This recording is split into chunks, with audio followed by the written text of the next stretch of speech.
a great paradox about Joe that I'm coming to terms with, and that has made me reevaluate what I believe and what I am sharing here, is that I consider myself generally a pretty positive, grateful, optimistic person. And yet, even on my best days, if you were to ask me about it, I could name 10 things on my mind that are making me sad.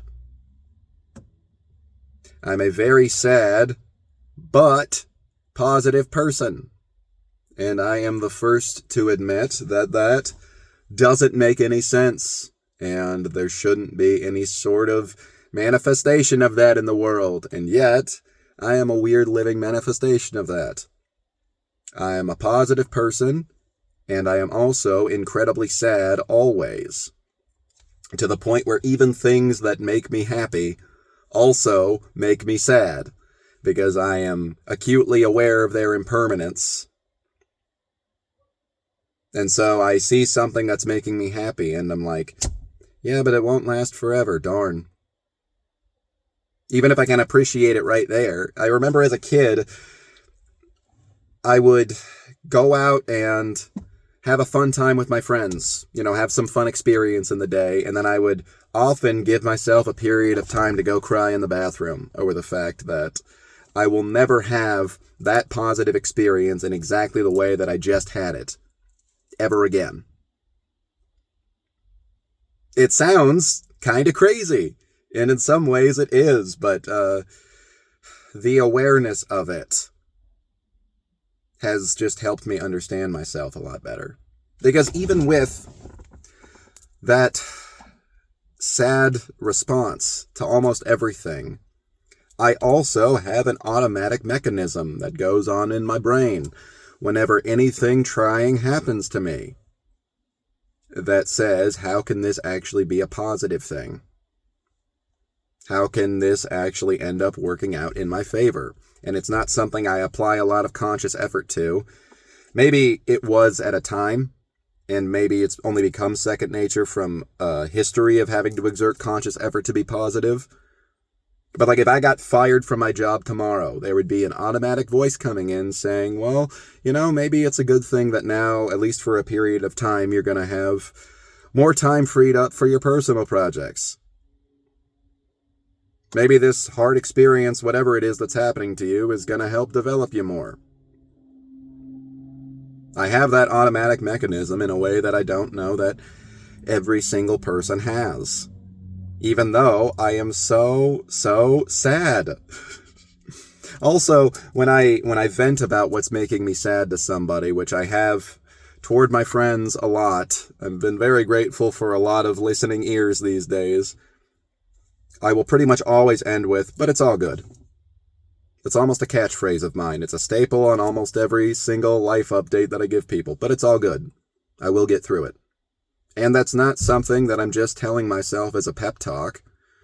It's something that I genuinely believe, is that even through all the sadness, I will get through absolutely everything.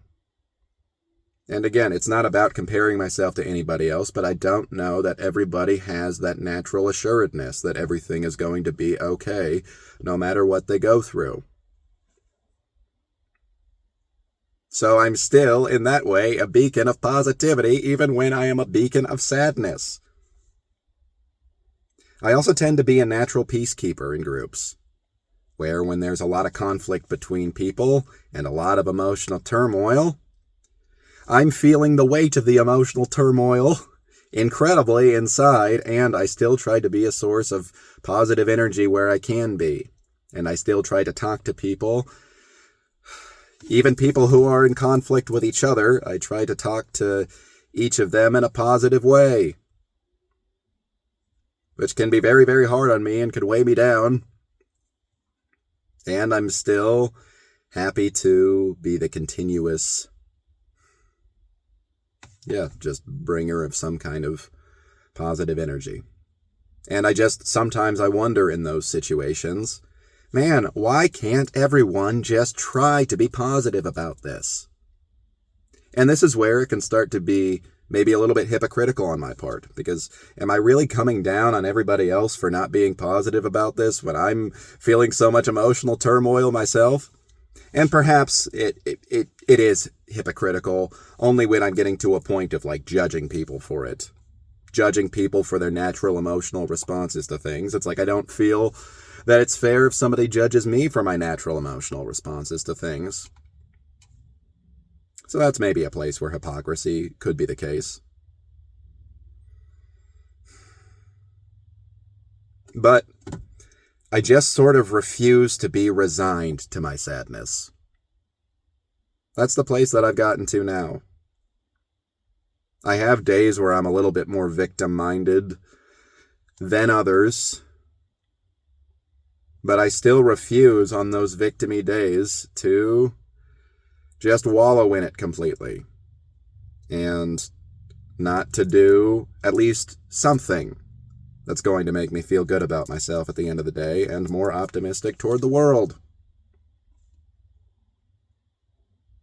Yeah, I just refuse to be resigned to it, and I've really lost a lot of my taste for irony and commenting on society in a way that's really funny but cynical, because I just don't really feel like it really solves a lot of things. Yeah, I've heard irony described as a bird that's come to love its cage. I think I heard David Foster Wallace say that, but I think that might have been a quote from somebody else. It's like I'm not reserved to just sitting back and being like, man, everything stinks, and I'm just going to sit here and make jokes about it instead of trying to take some kind of action, even if it's just within myself, to feel better about it. I liked, funny that I was just talking about cynical irony, and now I'm going to talk about a comedian. That's probably the pinnacle of that. There's a comedian named Doug Stanhope, and he had a quote about comedy that I really like, where he said something to the tune of, people wonder why so many great comedians come out of New York City when it's such a brutal city that just beats the crap out of you. He said, well, obviously great comedy comes out of New York City because comedy follows where it's needed. We absolutely need it here in New York City. And so that's why it's just cultivated so strongly among our general populace. I think that's similar to how I feel about my radical positivity that I've developed. It's like I had to find radical positivity. Or rather, radical positivity had to come to me, because what hope did I have otherwise?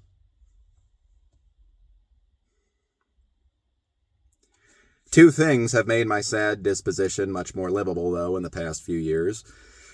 One of which is the acceptance of it. Again, not resigning to it, but just the acceptance of it. And just saying, hey, I'm gonna be sad at least a little bit on most days.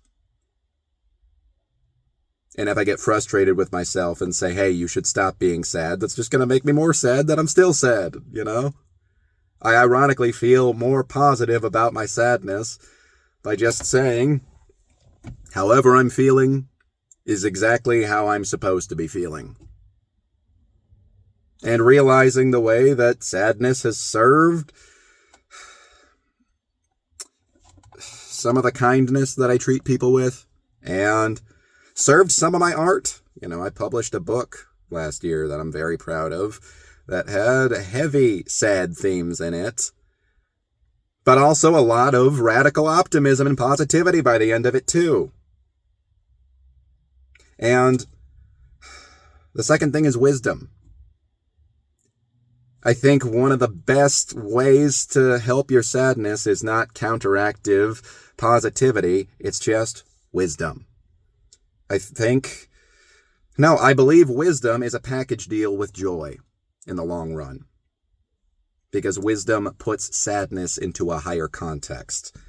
Now, the acquisition of wisdom through life experience is often painful and, yeah, saddening. But once you have it, it makes positive acceptance almost just your natural state.